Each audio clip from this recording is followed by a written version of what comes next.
Greetings from Tokyo, I'm Trip, and welcome to the Hammer of Wrath. This week, you and I are going to make Primaris Ezekiel. Let's go.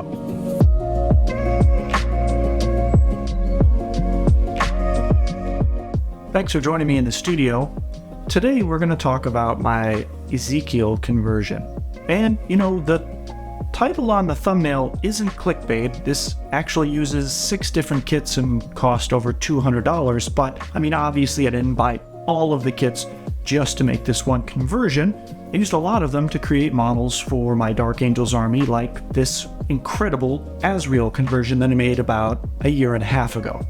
Now, of course, Games Workshop just recently announced the official remake of the model, which is incredible. It's a fantastic homage to the original model, but I like mine better because it has wings. Now, before we get to that though, I want to talk a little bit about Don Quixote. Not the literary character, but the chain of stores throughout all of Japan. Why someone would name a chain of stores throughout Japan Don Quixote is beyond me. But of course, no one here ever calls it Don Quixote, they call it Donkey. Because in Japan, everything has to be shortened. You don't play Smash Brothers, you play Smabra. That's taken me a while to get used to. The thing about Donkey is that it's absolutely amazing. Imagine if Amazon became a real boy, and you could walk to it. Most Donkey stores are about 5 or 6 stories tall, and each floor has a different kind of merchandise. So on the second floor, you might find cosmetics and healthcare products. On the third floor, gaming chairs, PC setups, and also console gaming. And on the fourth floor, you could buy a $100 suit. Now, I wouldn't recommend that just as general life advice, but it is pretty amazing that it's there.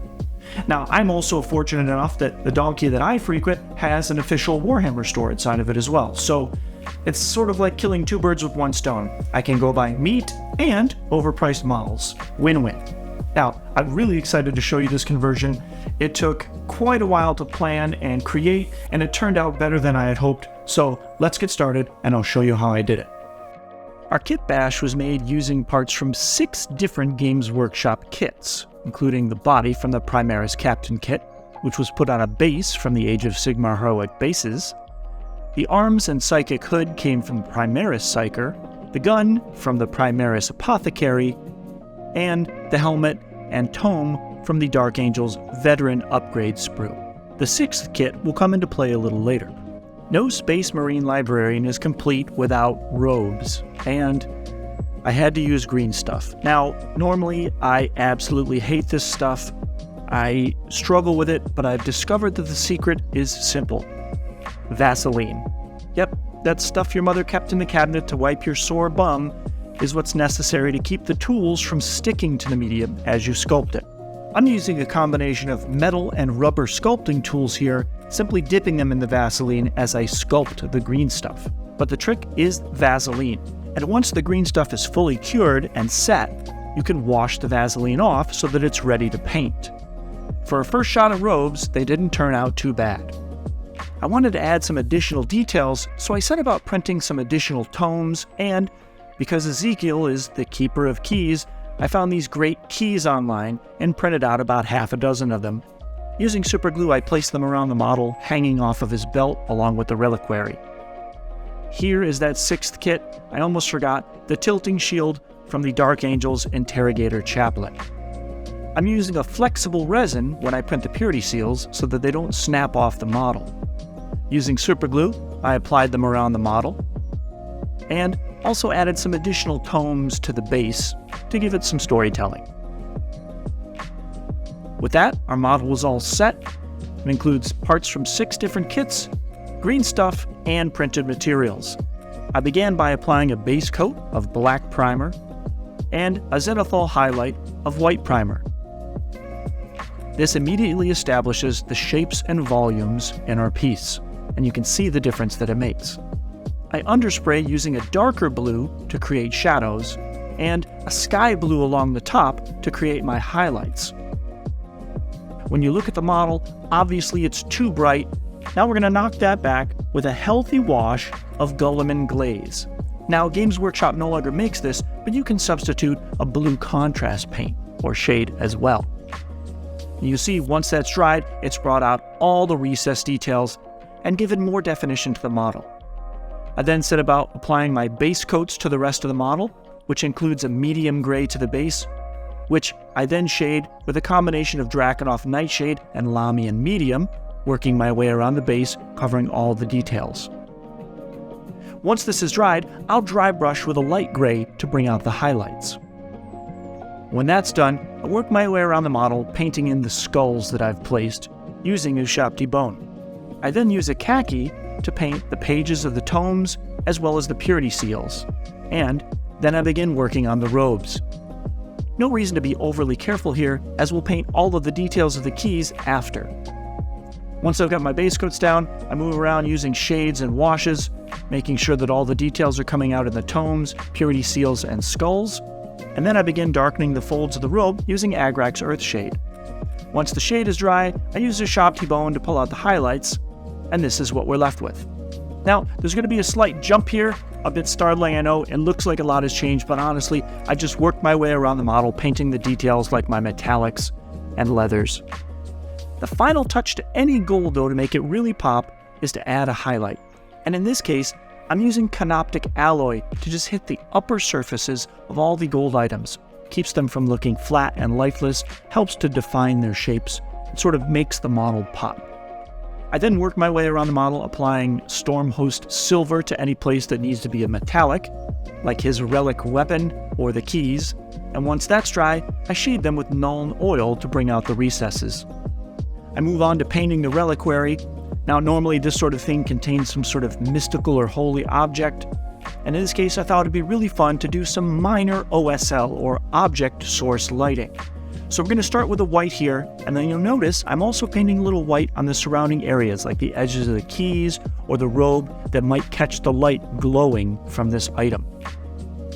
I start working in my fluorescent greens, and then using Tesseract Glow, which is a great technical contrast paint from Games Workshop, start applying that over the places where I've painted the white in order to make the glow appear on the robes and the keys.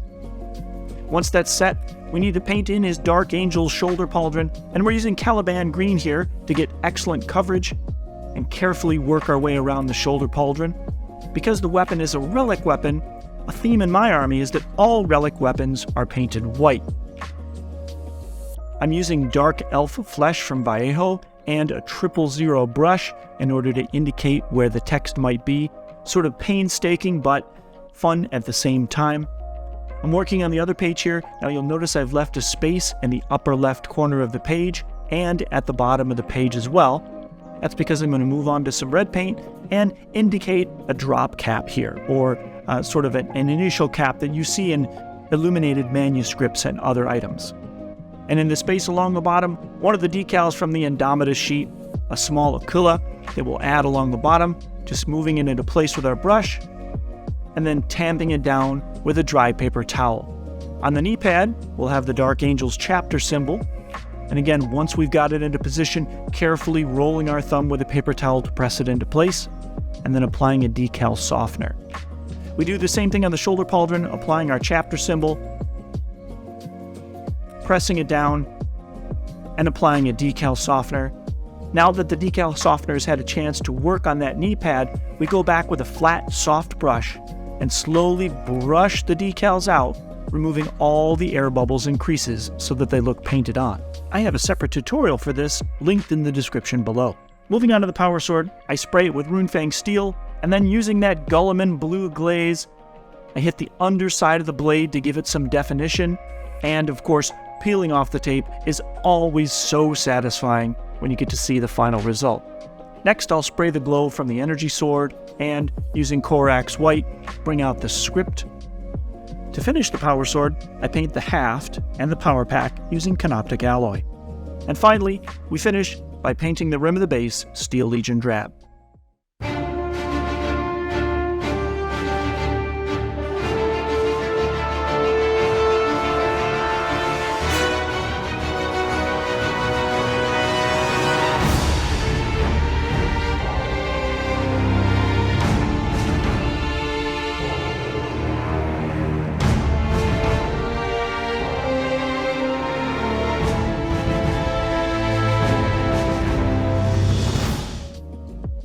And there you have it. An Ezekiel conversion that uses 6 Games Workshop parts, green stuff, and 3D printed elements, and cost over $200. Given that I spent that much money and that much time making it, I've basically guaranteed that any minute now, Games Workshop is going to announce an official model. So, you're welcome, I guess? Well, I hope you enjoyed the video. It was my genuine pleasure to make it and share it with you. Thanks again for all the continued support. It's been absolutely incredible, and we are rapidly approaching 700 subscribers, which I never thought would happen. So thanks again. Now, you might want to join us on the Patreon. Adam Fox and I are holding it down there all alone, and we'd love to have you. Remember that if you join at any level, it grants you access to our Discord channel, where we share models and critiques every week. Well, thanks again for joining me, and I'll see you on the next one.